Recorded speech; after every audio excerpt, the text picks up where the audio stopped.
అంటే ఒక ప్రభుత్వం దగ్గర డబ్బులు లేవు, చెప్పులు అమ్ముతా, కిడ్నీ ఇచ్చినా, ఏమిచ్చినా పైసలు లేవు అననే నాయకుడు లేకపోతే అట్లా అట్లా చెప్పే ప్రభుత్వం ఏం చేయాలి? నేను ఇప్పటికీ సజెస్ట్ చేస్తున్నా. ఈ తాజ్ హోటల్‌లో సమ్మిట్ పెట్టుడు, తాజ్ హోటల్‌లో మీటింగ్ పెట్టుడు కొంచెం బంద్ చేయాలి. ఎందుకంటే Telangana is not in a condition to spend money lavishly on big hotels and doing lavish presentations and everything. నిజంగా రేవంత్ రెడ్డి గారికి లేకపోతే మిగతా ప్రభుత్వ అధికారులకు నేను చెప్తున్నా, మీరు ఏదైతే పీపీటీ పెట్టాలనుకుంటారో, ఏదైతే డిపిఆర్ రిలీజ్ ఏ ప్రోగ్రామ్ చేయాలన్నా మూసీకి సంబంధించి బస్తీలలో చేరుర్రి, లేకపోతే మిగతా ప్లేసెస్లలో చేయండి. అంత లావిష్ డబ్బులు ఎందుకు స్పెండ్ చేస్తున్నారు? సరే అది పక్కన పెడితే వాళ్ళు తాజ్ కృష్ణ హోటల్లోనో దేంట్లోనో 5 స్టార్ హోటల్లో పీపీటీ పెట్టిండ్రు. ఆ పీపీటీలో వాళ్ళు పెట్టిన అంశాలు ఏంటంటే, మేము మిగతా పేపర్లు ఏమైనా దొరుకుతాయేమో అని ట్రై చేసినాము వెతకడానికి, ఏది దొరకలేదు. అదొక్కటే, ఆ పీపీటీ ఒక్కటే దొరికింది. కాబట్టి దాని ఆధారంగానే నేను కొన్ని అంశాలని ఇప్పుడు లేవనెత్తాలనుకుంటున్నా. సో బేసికలీ ఆ రోజు ప్రెజెంటేషన్ ఇచ్చినప్పుడు ఒక స్లైడ్లో మనకి ఈ ఈ 2 ఇమేజెస్ కనిపిస్తాయి. ఒక స్లైడ్ అంటే ఫస్ట్ ఒక స్లైడ్లో ఇది కనిపిస్తుంది, దాని తర్వాత స్లైడ్లో మీకు ఈ ఇమేజ్ కనిపిస్తుంది. సో పైన ఇమేజ్ ఏంటంటే రేపు ప్రాజెక్ట్ జరిగిన దాని తర్వాత ఎట్లా నది కనిపించబోతుంది అనేది పైన ఇమేజ్ కనిపిస్తుంది. కింద ఇమేజ్ నెక్స్ట్ స్లైడ్లో కనిపిస్తుంది. ఇదేంటంటే ఎగ్జిస్టింగ్ రివర్ బెడ్ గ్రేడింగ్. అంటే ఇది ప్రస్తుతం ఉన్న నది పరిస్థితి. అంటే ప్రస్తుతంగా నది ఎట్లుంది, రేపు నదిలో రిజువనేషన్ జరిగితే ఎట్లా ఉండబోతుంది. ఇవి రెండింటిని వాళ్ళు పెట్టిండ్రు. కాబట్టి నేను ఆ రెండింటిని అనలైజ్ చేసినాం. మేము మా టీం సభ్యులము అనలైజ్ చేసి ఒక పేపర్ని తయారు చేసినాము. నేను దాన్నే మీకు గో త్రూ చేస్తా. ఓకే. సో పాయింట్ నెంబర్ 1 ఏంటంటే, మూసీ నది లాంటి ఒక బ్యూటిఫుల్ రివర్ని, సరే కాలుష్యం ఒక ఆస్పెక్ట్, దాని గురించి మాట్లాడదాము, లేకపోతే లెట్స్ బిగిన్ విత్ పొల్యూషన్. ప్రభుత్వము ఈ పేపర్ల ప్రకారము, ఈ ఇమేజ్ ప్రకారము ప్రభుత్వం బిల్డ్ చేస్తుంది ఒక river front. According to the image that the government of Telangana showed and presented in Taj Hotel or somewhere last month, they are going to build a riverfront project. So వాళ్ళు river front project అని వాళ్ళు clear గా వాళ్ళ పీపీటీలో చెప్పినారు. కాబట్టి ఇది ఒక్కటే కాకుండా my source is not just this.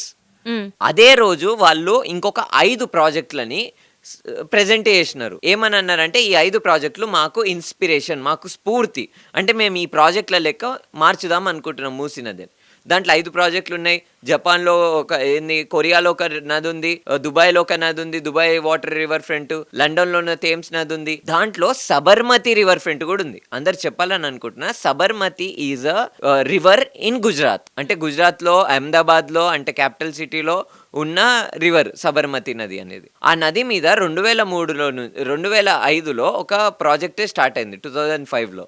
ఆ ప్రాజెక్ట్ పేరు సబర్మతి రివర్ ఫ్రంట్ ప్రాజెక్ట్. ఇది స్టార్ట్ చేసింది ఎవరు? నరేంద్ర మోదీ గవర్నమెంట్, బీజేపీ ప్రభుత్వం. ఆడ 2005లో ఈ ప్రాజెక్ట్ స్టార్ట్ చేసారు. 2005లో రివర్ ఫ్రంట్ ప్రాజెక్ట్ని బీజేపీ గవర్నమెంట్ స్టార్ట్ చేసింది గుజరాత్లో. ఆ ప్రాజెక్టు 2013-14 సంవత్సరానికి ఇనాగరేట్ అయింది. అప్పుడు ఎవరు వచ్చారు ఆ ఇనాగరేషన్కి? చైనాలో ఉన్న అక్కడున్న ప్రెసిడెంట్ వచ్చి ఉయ్యాలూగిండు నరేంద్ర మోదీ తోటి. ఆ వీడియోలు కూడా మీకు క్లియర్గా కనిపిస్తాయి. ఉయ్యాల లూగిండు, కానీ అక్కడున్న సబర్మతి నది కాలుష్యం గురించి వాసన రాలేదేమో ఆ టైంకి. ఇప్పుడు నేను చెప్తా. సో బేసికల్ అది అయిపోయింది కదా, 2013-14 టైం కల్లా ఇనాగరేట్ అయింది సబర్మతి రివర్ ఫ్రంట్ ప్రాజెక్ట్. ఇప్పుడు లేటెస్ట్ 2023లో జరిగిన central pollution control board report ప్రకారము, సెంట్రల్ పొల్యూషన్ కంట్రోల్ బోర్డ్ అంటే ప్రతి రాష్ట్రానికి, దేశం మొత్తానికి కాలుష్యం, ఏవైతే ఇండస్ట్రీలు కాలుష్యం విదజల్లుతున్నాయో, లేకపోతే ఏవైతే సోర్సెస్ నుంచి కాలుష్యం వస్తుందో వాటిని అరికట్టడం కోసం భోపాల్ గ్యాస్ ట్రాజెడీ తర్వాత, భోపాల్లో గ్యాస్ లీకేజ్ జరిగిన దాని తర్వాత ఒక సపరేట్ బాడీ నియమితమైంది. దాని ఆధీనంగానే సెంట్రల్ పొల్యూషన్ కంట్రోల్ బోర్డు నియమితమైంది. ఇది కేంద్ర ప్రభుత్వం కింద పనిచేస్తుంది. కేంద్రంలో ఉన్నది బీజేపీ ప్రభుత్వం. 2023లో విడుదలైన రిపోర్ట్ ప్రకారము భారతదేశంలోనే అత్యంత కాలుష్యమైన నది లిస్టుని మనం తీస్తే 2వ స్థానంలో సబర్మతి నది ఉంది. అంటే రివర్ ఫ్రంట్ కట్టడం స్టార్ట్ అయింది 2005లో, రివర్ ఫ్రంట్ ఇనాగరేట్ అయింది 2014లో. ఇప్పుడు మనం 2023లో ఉన్న రిపోర్ట్ గురించి మాట్లాడుతున్నాము. ఏంటి, ఏ పొజిషన్లో ఉంది?